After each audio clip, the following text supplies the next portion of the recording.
안녕하세요. 오늘도 사연살롱을 찾아주셔서 감사합니다. 저는 60대 여성입니다. 그리고 아이를 낳고 평범한 가정 속에 소소한 행복을 꿈꾸던 사람이었는데요. 어떤 이에게는 당연하고 쉬워 보이기만 한 행복이 저에겐 참 어려운 것이었어요. 그리고 근 40년이라는 도둑이라도 맞은 듯 어느새 황혼을 맞이하게 되었는데, 나이가 나이인 만큼, 아니 지나온 시간이 다사다난한 만큼 요즘은 많은 생각과 또 그에 따른 감정이 불쑥불쑥 찾아오곤 합니다. 어디서 들었는데 나이를 가늠해 인생을 시계로 표현을 하더라고요. 저처럼 60대 사람들은 인생 시계에서 저녁 6시쯤이라고 하는데, 누군가는 환한 대낮의 시간이 지나 쓸쓸하다고 생각할 수도 있고, 누군가는 바쁜 거 다 지나고 퇴근해서 집에 가서 쉴 수 있는 여유로운 시간이라고 생각할 수도 있겠죠.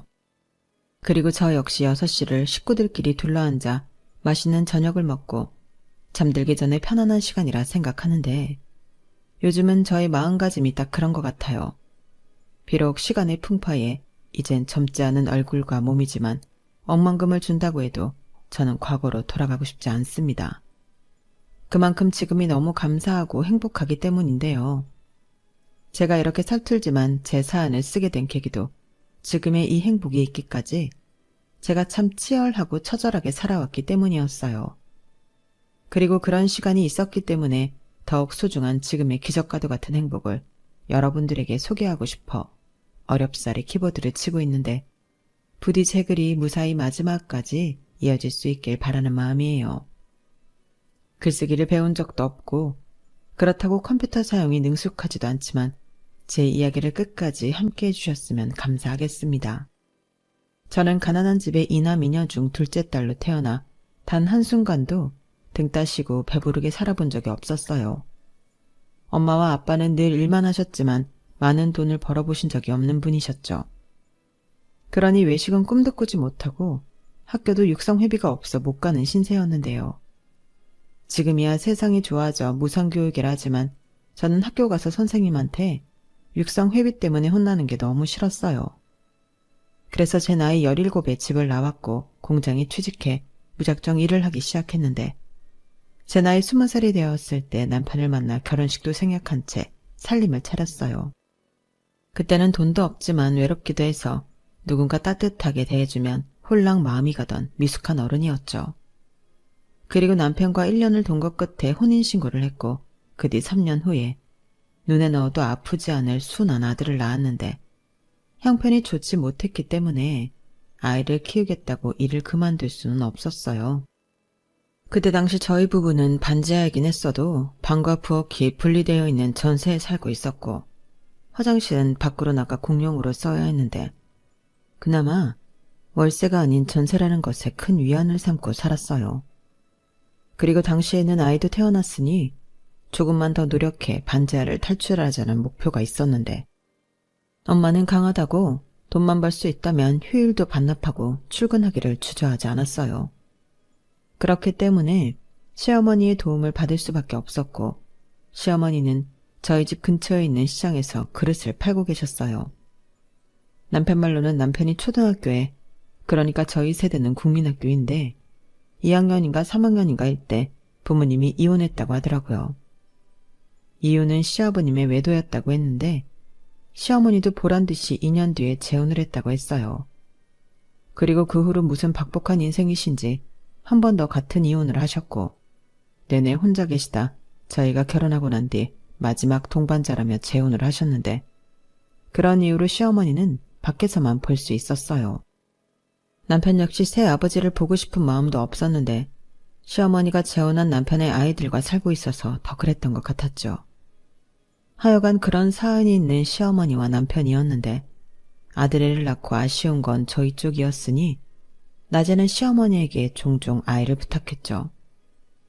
사실 그렇게라도 당신 아들의 손자를 보여드리고 싶은 마음이었는데, 시어머니도 그런 제 마음을 아는 듯 제가 아이를 봐달라 부탁을 드리면 싫은 소리 한번 하지 않고 아이를 가게로 데리고 오라고 하셨어요. 그리고 돌이 지났을 무렵에는 어린이집에 보냈는데 쥐구멍에도 해뜰 날이 온다고 열심히 사니 저희 집에도 좋은 시절이 오더군요. 저희가 글쎄 18평 빌라를 대출을 받아야 하긴 했지만 사게 되었어요. 지하도 아니고 무려 2층이었는데 방이 3개, 화장실도 안에 있는 그런 집이었죠. 저는 그 집에 이사가는 날 얼마나 좋았는지 힘든 줄도 모르고 하루 종일 짐을 나르고 또 정리하고 치우고 한시도 쉬지 않고 움직였는데 남편도 마찬가지였어요. 거의 무일푼이나 다름없던 남녀가 자기 집을 갖게 되었으니 얼마나 행복했게요. 그때가 저희 아들이 5살이 되었을 때였는데 그때 행복과 불행이 같이 올 줄은 저도 남편도 꿈에도 몰랐어요. 그때는 모처럼 어린이날이라 아들애가 놀이하던 놀이동산을 가기로 했고 남편과 저는 그날만큼은 아들애를 위해 돈을 쓰기로 마음을 먹은 날이었는데 사람이 어찌나 많은지 깜짝 놀라고 말았죠.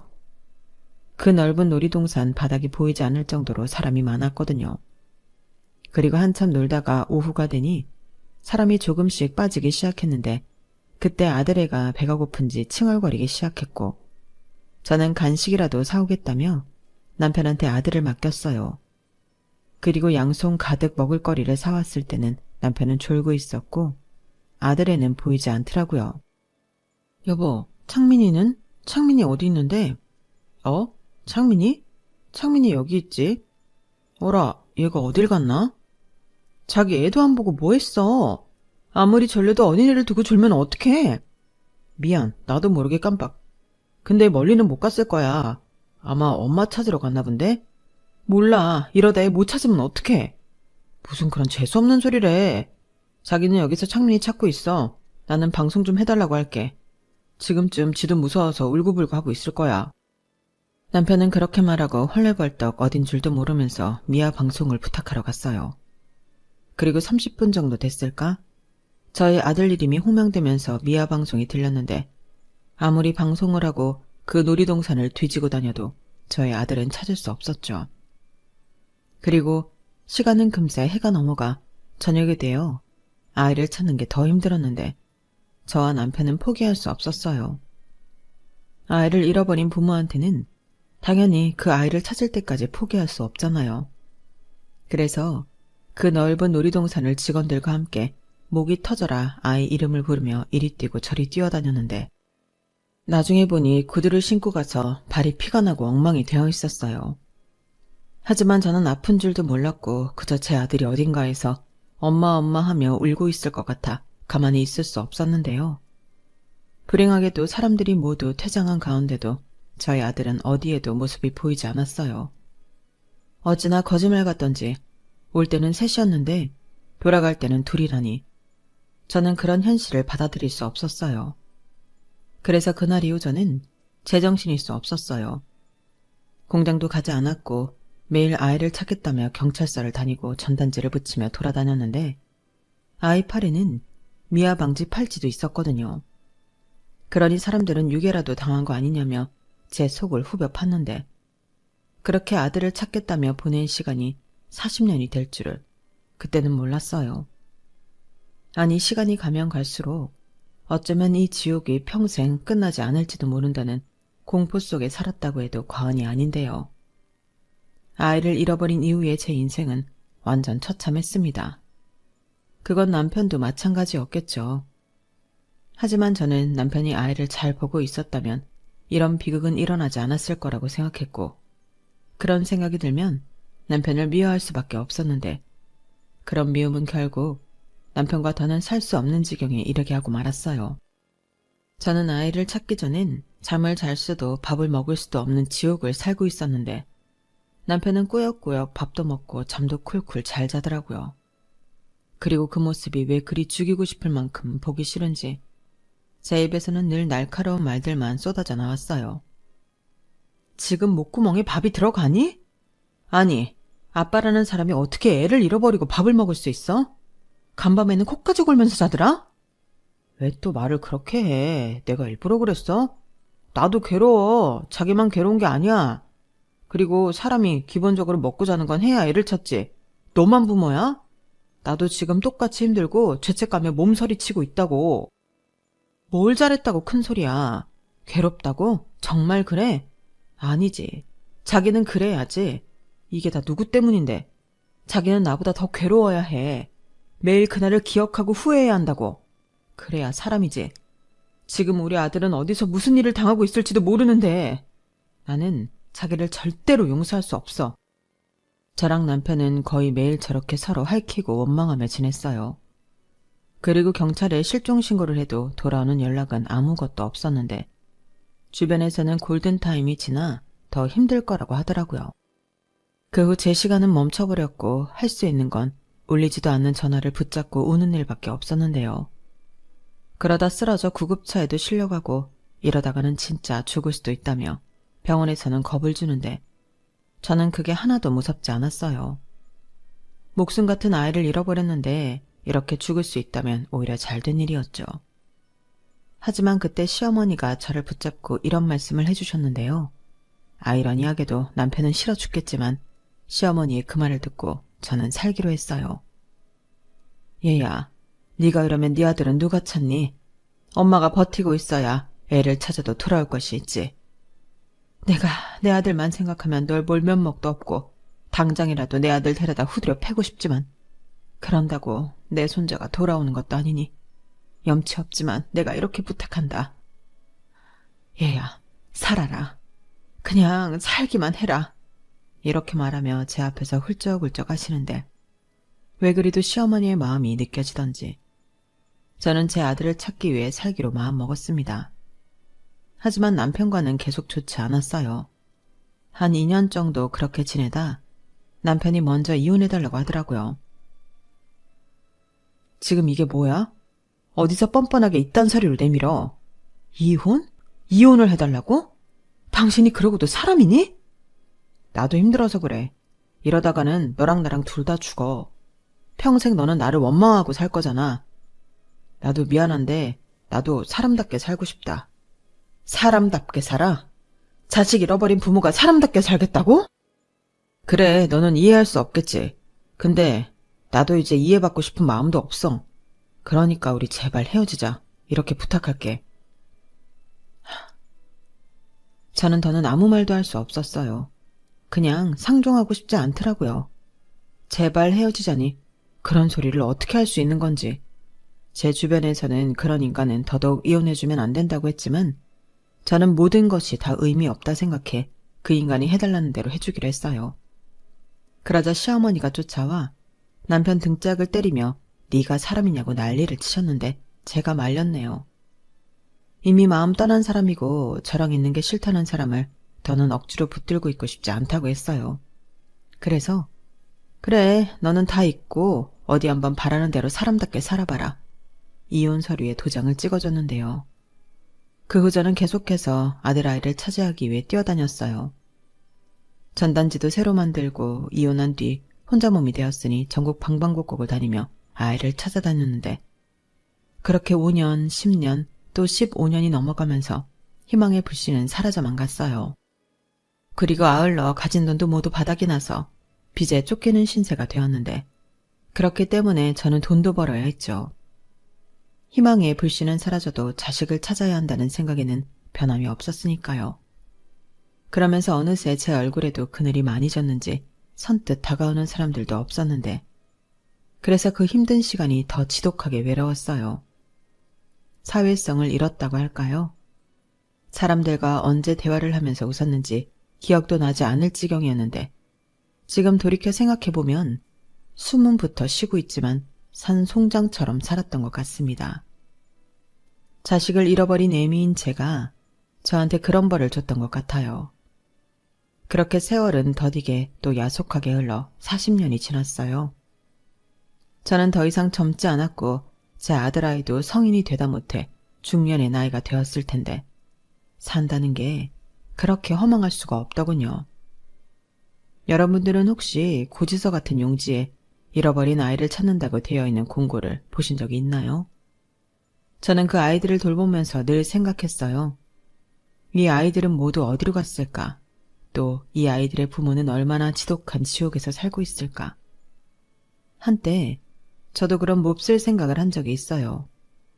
남편도 사람답게 살겠다고 했는데 나도 다 잊고 이제는 좀 편하게 살아도 되지 않을까 하고요. 하지만 안 되더군요. 그건 애당초 가능한 일이 아니었어요. 그리고 아이도 수많은 시간 부모인 저를 얼마나 원망하고 살았을까. 그저 두렵고 무섭기만 했는데 바람이 있다면 평생 못 만나도 좋으니 그저 제 아들이 어딘가에서 자기 인생을 살고 있길 바랬는데요. 그래서 저는 전국을 떠돌다 아들아이와 마지막으로 살던 그 동네로 돌아왔습니다. 아이를 기다리는 마음도 없었다면 거짓말이지만 그저 돌아갈 곳이 거기밖에 없다고 생각했어요. 그리고 거기서 살기 위해 마트에 일자리를 구해 최대한 바쁘게 살려고 했어요.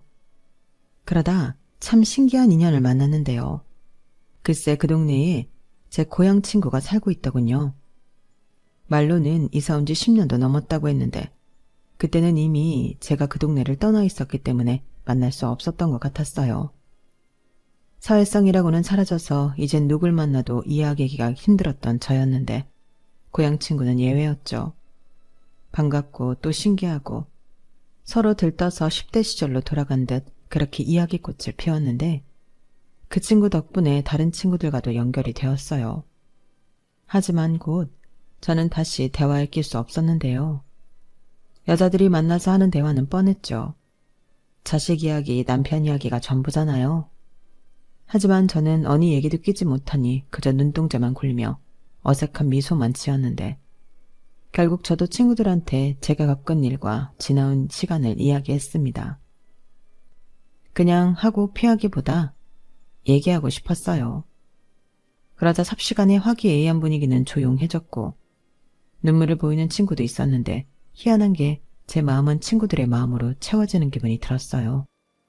그리고 종종 친구들과 만나 시간을 보냈고 그러던 중 한 친구가 자기 딸이 결혼을 한다며 청첩장을 돌렸는데 못난 저는 청첩장을 받아들고 한참 동안 고민을 했네요. 친구 딸이 제 아들과 나이가 비슷하더라고요. 그리고 새삼쳐도 아들을 잃어버리지 않았다면 어쩌면 이미 며느리를 받거나 그도 아니라면 아들한테 장가 언제 갈 거냐고 잔소리를 하고 있을 것 같았는데 저는 그전까지 그런 생각을 해본 적이 없었거든요. 그저 저에게 아들은 늘 5살 그대로였는데 딸의 결혼식을 앞둔 친구를 보니 부럽기도 하고 슬프기도 했어요. 그러자 청첩장을 준 친구가 제 마음을 눈치라도 챈 듯 저에게 미안하다고 했는데요. 윤영아, 미안해. 내가 너무 내 자식 시집 보낸다고 들떠 있었지? 아니야, 네가 뭐가 미안해. 축하할 일이지. 괜히 내가 분위기를 처지게 해서 미안하다. 아니야, 나는 윤영이 너를 다시 만나 얼마나 좋은데. 사실 우리 딸이 나이가 많잖아. 저거 시집 못 보낼까 싶어 포기했었는데 그래도 착한 사이를 만나서 나도 모르게 신이 났다. 아니라니까. 근데 나는 미안하지만 축의금만 해도 될까? 괜히 내가 가서 주책이라도 떨까 봐서. 좋은 날인데. 윤영아, 너 정말 안 갈 거야? 그럼 현숙이가 너무 서운하지. 우리도 서운하고. 우리 그냥 가서 맛있는 거 먹고 축하해주고 오자. 현숙이네 사이가 그렇게 잘생겼단다. 능력도 좋고. 야, 너는 눈치도 없이 그런 소리 왜 해? 내가 뭐. 오히려 이런 건 자꾸 눈치 보고 피하면 더 이상해. 윤영아, 우리 같이 가자. 현숙이가 그러는데 사위가 무슨 사연이 있는지 가족이 없다네. 그래서 하격도 별로 없는 모양인데 한 사람이라도 더 가서 축하해주자. 저는 다른 친구의 말을 듣고 기분이 살짝 이상했어요. 가족이 없다니. 딸을 시집 보내는 친구 현숙이가 의식이 되었는데 현숙이는 그저 얇은 미소만 지으면서 이렇게 말했어요. 나도 자세한 건 안 물었어. 우리 애가 하도 지랄을 해서. 그런데 우리 사이 보고 있으면 그냥 선해서 좋아. 부모 없이 컸다고 하는데도 그늘 하나 없고 성실하고 책임감도 강한데 아, 내가 아들을 못 낳은 이유가 이런 아들을 맞이하려고 했구나. 그런 생각이 절로 들었다니까. 솔직히 그런 사연이 있어서 결혼식은 작게 해도 된다고 생각했는데 사위가 그러지 말라고 했어. 일생에 한 번인데 우리 딸은 축하받아야 하지 않냐고. 그 마음이 얼마나 고마운지. 나는 그냥 우리 사이가 마음 다칠까 그 걱정만 하고 있었다니까. 그래서 나랑 남편은 혼주자리도 없애버리기로 했고 둘이 동시 입장하기로 했어.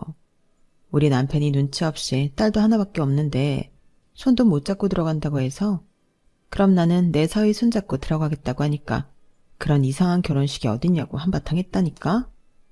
그래서 너희들한테는 우리 사위 하객 쪽에 자리 채워주면 좋겠다고. 저는 현숙이의 말을 듣는데 저도 모르게 눈물이 났어요. 어릴 때는 몰랐는데 현숙이의 마음이 너무 아름답고 너그러워 절로 눈물이 나더라고요. 그리고 왠지 아들을 잃어버린 제가 그 결혼식에 참석해 부모가 없다는 현숙이의 사위 편에 서주고 싶다는 분에 넘치는 마음이 들었는데, 그래서 현숙이의 딸 결혼식에 참석하기로 마음을 바꿨어요. 그리고 사정을 알아서인지 얼굴도 한번 보지 못한 현숙이의 사위에게 마음이 쓰였는데, 누구보다 행복하게 살았으면 좋겠다는 생각이 저절로 들었죠. 그리고 혼주가 된 현숙이는 우리 사위야 인사해, 잘생겼지? 라며 사위를 저와 친구들에게 소개해줬는데요. 정말 인상이 너무 좋아 보였어요. 다른 친구들 말에 의하면 나이도 제법 있다고 했는데 얼굴이 동안이라 그런지 그런 걸 전혀 느끼지 못하겠더라고요. 그리고 이윽고 결혼식이 시작되었고 누구보다 예쁜 선남선녀가 손을 잡고 입장을 하는데 저는 저도 모르게 촉촉한 눈을 하고는 누구보다 열심히 박수를 쳤습니다. 누가 보면 제가 신랑 엄마라고 해도 믿을 만큼 주책을 떨고 있었죠. 나중에 식이 끝나고 인사를 놓은 신랑 신부를 보며 저는 진심으로 축하한다고 잘 살길 바란다고 말했는데 정말 진심이었어요. 그리고 현숙이의 사위에게 축하한다며 악수를 나눈 그 순간 저는 멈칫하고 말았는데요. 현숙이의 사위 손목 안쪽에 익숙한 반점이 있었어요. 그 반점은 제 아들한테도 있는 거였는데 모양이 꼭 초승달 모양이어서 유독 제가 귀여워하던 반점이었어요. 그래서 커서도 이 반점만큼은 제거하지 않았으면 좋겠다는 생각을 했었는데 그 반점이 현숙이 사위 손 안쪽 같은 위치에 선명하게 있었죠. 이 반점은... 이게 어릴 때부터 있던 건데요. 모양이 좀 특이하죠? 손목 안쪽이라 잘 안 보여서 없앨 생각은 못했는데 이상한가요? 아니요. 전혀 이상하지 않아요. 근데 저기 혹시 그게... 저는 차마 그 남자한테 상처가 될 수 있는 부모 이야기를 선뜻 물어보지 못했어요.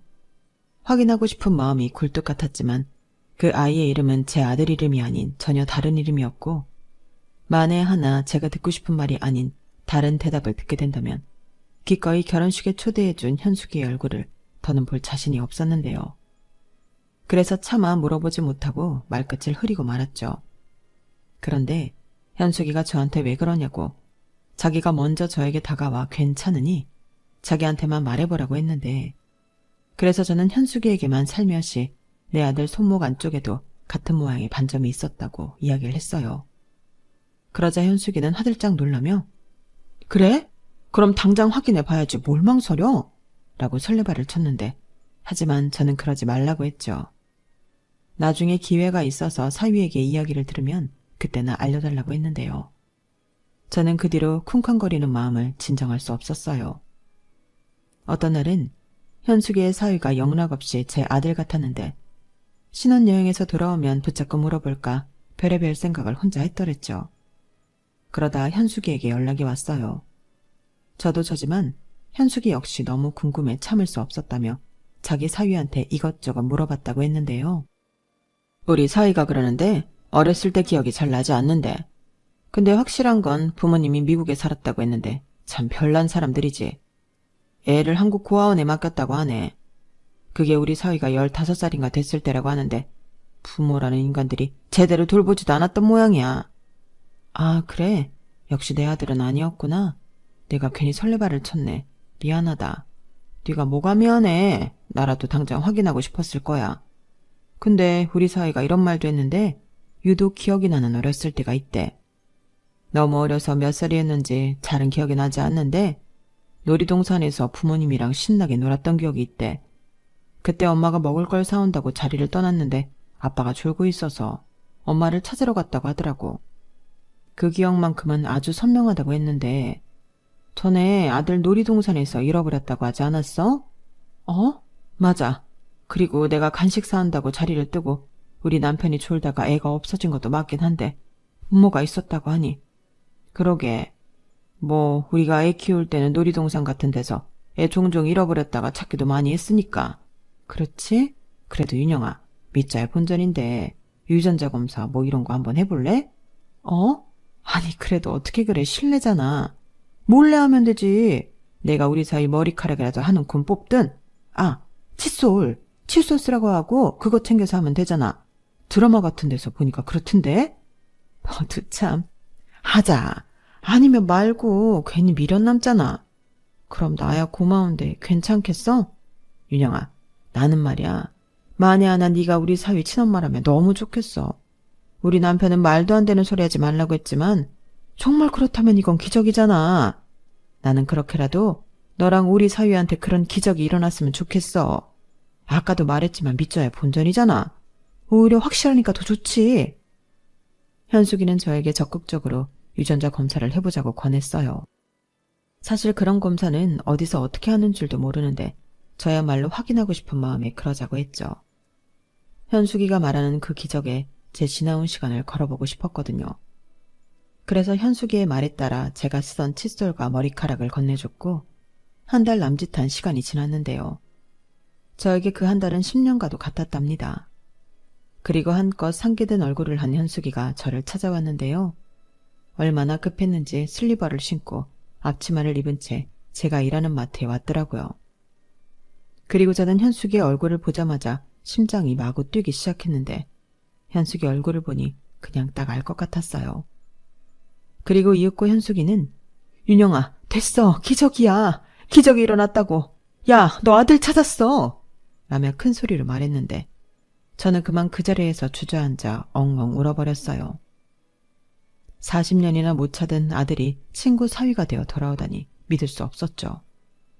정말 하루에도 수십 번 바라고 기대했던 순간이었는데 설사 거짓말이라고 해도 저는 믿고 싶었어요.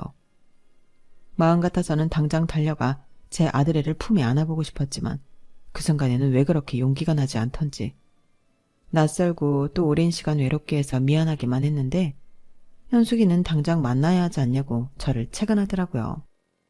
하지만 저는 선뜻 나서지 못했어요. 결국에 이번에도 성질 급한 현숙이 손에 못 이기는 척 끌려갔는데 장모한테 모든 이야기를 들은 제 아들은 반신반의하듯 자리에 앉아있더군요. 그때 저는 입으로 내뱉지는 못했지만 머릿속으로 내 아들, 꿈에서도 보고 싶었던 내 아들 이 말만 되풀이하며 조심스럽게 아들에게로 한 걸음 한 걸음 걸어갔는데 그 뒤 떨리는 입을 겨우 떼서 창민아 라고 정말 오랜만에 제 아들 이름을 불러봤어요. 아들의 이름을 부르는 게 얼마만인지 그것만으로 가슴이 벅차 터질 것만 같았는데 아들애는 당연하게도 처음 듣는 이름이라는 듯 눈만 깜빡거렸어요. 이윽고 아들 앞에서 무너진 제 모습에 아들의 눈에서도 눈물이 흘렀는데 나중에 아들애가 그러더군요. 처음엔 얼떨떨하고 뭐가 뭔지 모르겠었는데 저를 보고 또 제가 사시나무 떨듯이 어쩔 줄 몰라 하는 모습을 보고 아, 우리 엄마다 라는 생각이 들었다고 했어요. 그리고 아들애가 잠시 머문 고아원 원장님이 제가 유독 귀여워하던 반점을 보고 하신 말씀이 있었다고 했는데요. 이 반점이 너에게 좋은 일을 불러올 거라고 이런 반점을 가진 사람은 원래가 특별하다고 이야기를 해줬다고 합니다. 그런데 정말 이 반점 때문에 친엄마를 찾게 될 줄은 몰랐다며 자기는 정말로 특별한 존재인 것 같다고 울며 웃으며 이야기를 했는데 참 은혜로우신 분이라는 생각이 들었어요. 그리고 수많은 나쁜 사람들도 많은데 저리 좋으신 분이 저희 아들과 함께 해줘 얼마나 감사했는지 모릅니다. 그렇게 저와 아들은 40년 만에 만나 기억을 조각을 맞추고 잃어버렸던 시간을 메꾸며 자주는 아니었지만 종종 시간을 보냈어요. 무엇보다 제 아들을 너무나도 귀하게 여기고 예뻐하는 친구 현숙이에게 저는 늘 고마운 마음이었는데요. 이젠 사돈이 된 친구지만 현숙이가 귀한 딸을 낳아주지 않았다면 저는 아마 평생 아들을 찾을 수 없었을 겁니다. 그리고 혼자 열심히 노력해서 작지만 공장을 운영하는 사장님이 되었다는 아들이었는데 현숙이 말처럼 아들은 선하고 성실하여 주변에 좋은 사람들이 참 많더군요. 저는 외로움에 늘 그늘이 있는 사람이었는데 아들은 혼자여도 구김이 없이 잘 산 것 같아 대견하고 또 미안했습니다. 살면서 얼마나 가족이 그리웠을까요? 하지만 제가 무려 40년 동안 자기를 찾아다녔다는 말에 아들은 누구보다 자기는 행복한 사람이라고 저를 위로했어요. 그때 아들이 저에게 해준 말을 저는 평생 잊지 못하는데요. 엄마, 솔직히 저는 제가 불행한 사람이라고 생각했어요. 태어나지 않았다면 안 당할 일을 너무 많이 당해서 그냥 막 살고 싶을 때도 있었는데 그래도 오기가 생겨서 잘 살고 싶었거든요. 근데 저도 모르는 그 시간 동안 엄마가 엄마의 모든 걸 걸고 저를 찾아다녔다고 하니 저는 누구보다 행복한 아이였어요. 말이 40년이지 그게 가능한 일이 아니잖아요. 엄마 인생의 대부분의 시간이었는걸요. 저는 솔직히 제 힘으로 여기까지 왔다고 생각했는데 지금 보니 저는 그런 엄마가 계셔서 잘 살았던 것 같아요. 감사합니다. 그리고 오랜 시간 힘들게 해서 죄송해요. 정말 한 글자도 틀리지 않고 저렇게 말한 아들이었는데 저는 너무 감동스러워서 아마도 평생 아들의 말을 잊지 못할 거예요. 그리고 저는 네가 미안할 게 없다고 오히려 너무 늦게 찾아 엄마가 미안하다고 사과를 했는데 그 순간 어느 누구도 울지 않는 사람이 없었죠. 그렇게 저는 아들을 찾고 착하고 예쁜 며느리를 얻는 가장 운 좋고 행복한 사람이 되었습니다. 게다가 친구가 사돈이 되는 특별한 인연의 주인공까지 되었는데 결혼식에 함께 참석한 고향 친구들이 모두 자기 일처럼 기뻐하고 축하해줬어요. 그리고 저는 제 아들이라는 사실을 알기도 전부터 제 아들을 아껴줬던 현숙이에게 앞으로 평생 은혜를 갚으며 살아갈 생각입니다. 저에겐 생명의 은인과도 같으니까요. 아울러 이젠 절대 헤어지지 말자며 아들과 손가락 걸고 약속까지 했는데 아들은 저더러 그만 고생하라고 뒤늦게 효도를 하겠다 하더라고요. 그런데 저는 거절했습니다. 갑자기 나타난 아들에게 효도를 받다니 저는 그러고 싶지 않았어요. 그래서 네가 나한테 돌아온 것 자체가 평생의 효도다. 그러니 우리 그냥 자주 보는 걸로 남은 효도는 대신하자. 엄마도 엄마 혼자 몸 건사할 정도는 괜찮아 라고 말했는데요. 아들은 제 말에 그런 게 어딨냐며 그럼 매달 용돈이라도 받으라고 100만 원씩 주고 있네요. 참 고맙기도 하고 염치가 없는 것 같아 차마 그 돈을 쓰지 못하고 있는데 앞으로도 계속 쓰지 않고 고이 잘 모아뒀다가 먼 훗날 아들에게 돌려줄 생각입니다. 이렇듯 제 나이 60이 훌쩍 넘어 저는 비로소 마음이 한을 풀었어요. 비록 이젠 허운에 접어들어 남은 날이 많지도 또 젊지도 않지만 그 어느 때보다 저는 행복합니다. 할 수만 있다면 시어머니와 전남편한테도 아들을 찾았다는 연락을 해주고 싶은데 연락을 할 방법이 없어 아쉬운 마음이네요. 그래서 혹시라도 이 사연을 그 두 사람이 듣고 있다면 이 자리를 빌어 말해주고 싶어요. 이제는 마음속에 무거운 짐 내려놓고 마음 편히 살았으면 좋겠다고요.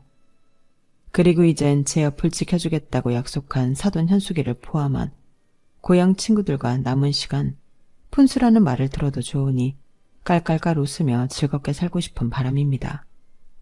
한때는 살아서 뭐하나 싶은 인생이었는데 아들을 찾은 이후 모든 것이 변했어요. 한 살이라도 더 건강하게 살고 싶은 소중한 인생이 되었다고 할까요? 그래서 더욱더 건강에 힘쓰고 긍정적인 마음으로 남은 시간은 살아갈 생각인데요.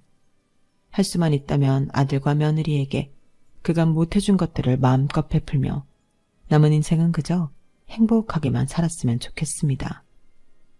예상하지 못한 큰 불행에 모든 것을 잃었다고 생각했는데 그랬던 불행도 이젠 행복이라는 이름으로 저에게 많은 것을 돌려줬어요. 그래서 지독한 경험자 입장에서 지금 당장 불행에 하루하루가 힘드신 분이 계시다면 이 말은 꼭 하고 싶은데요. 언젠가는 정말로 바라는 좋은 날이 올 겁니다. 제가 그랬거든요. 말이 쉬워 40년이지. 저는 그렇게 버텨서 지금의 행복한 사람이 되었는데 그러니 여러분들도 끝이 보이지 않더라도 포기하지 마시고 조금만 더 버텨보셨으면 좋겠습니다. 그럼 분명 버티고 기다린 보람을 느낄 수 있을 거예요. 그리고 끝으로 결국엔 모든 사람들이 불행에서 해방되어 해피엔딩을 맞이할 거란 사실에 저는 믿어 의심치 않는데 모두가 행복한 그런 날이 왔으면 좋겠습니다. 이상 제 이야기는 여기까지예요. 막상 제 사연을 써보려고 하니 쉽지가 않았는데 여러분들에게는 재미있는 시간이었길 바라봅니다. 그럼 항상 건강하시고요. 꼭 행복하세요. 안녕히 계세요. 여러분, 사연 댓글에 응원과 현명한 조언 부탁드려요. 좋아요와 구독은 저에게 큰 힘이 됩니다. 오늘도 좋은 일 가득하세요.